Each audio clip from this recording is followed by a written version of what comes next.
আসসালামু আলাইকুম। সবাই কেমন আছো? আশা করি সবাই অনেক ভালো আছো। তো আজকে তোমাদেরকে দেখাবো আলুর চপ কীভাবে বানাতে হয়। প্রথমে আলুগুলো সিদ্ধ করে তারপর আলুগুলো মরিচ দিয়ে পেঁয়াজ দিয়ে ভর্তা করে তারপর বেসন দিয়ে সব কিছু দিয়ে তারপরে তেলের উপরে ছাড়তে হবে। দেখো কত সুন্দর করে একটা আলুর চপ তৈরি হয়। দেখো তারপর আলুগুলো দিয়ে ডালতে হবে, এভাবে দিতে হবে। দেখেন আলুগুলো আগে থেকে ভর্তা করে রাখা হয়েছে ছোট ছোট করে। তারপরে তেলের ভিতরে দিলে দেখেন কত সুন্দর আলুর চপ।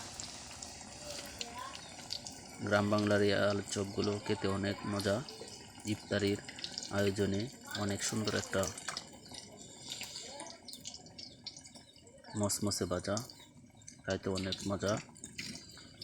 আলুর চপ অনেক সুন্দর একটা ইফতারের আইটেমে এই আলুর চপটা থাকলে ইফতারে আরও অনেক সুন্দর হয়। তো দেখেন তেলের মধ্যে দিতে দিতে আলুর চপ হয়ে গেছে। এই যে আমাদের আলুর চপ, প্রায় শেষের দিকে। এই যে দেখেন মসমসে ভাজা আলুর চপ, খেতে অনেক মজা। আপনারা যারা যারা আলুর চপ খান নাই, আপনারা আলুর চপ খেয়ে দেখেন, অনেক সুন্দর, খেতে অনেক মজা এই আলুর চপ।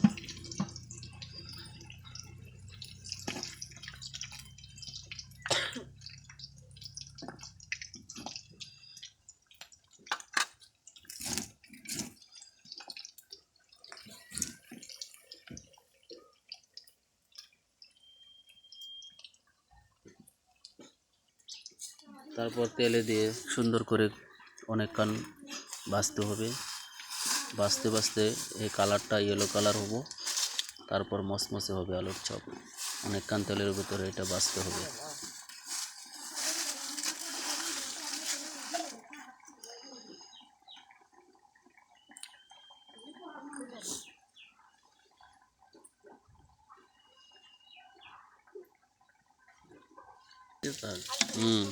আলুর চপটা অনেক মশমশা হবে, অনেকক্ষণ ধরে তেলে ভাজতে হবে, তারপরে এটা মশমশা হবে।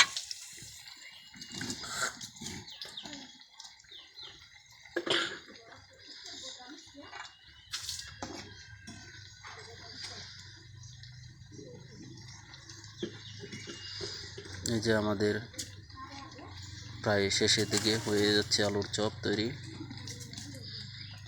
তো আজকে ইফতারের সাথে আলুর চপটা খেতে অনেক মজা লাগবে। তো আমাদের আলুর চপটা হয়ে গেছে।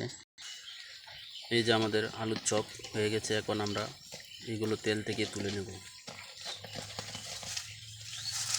তেল থেকে তুলে নেওয়ার পর অনেকক্ষণ একটু রাখতে হবে, তাহলে মশমশা হবে। এটা অনেক সুন্দর আলুর চপ, অনেক মজা হবে আলুর চপটি।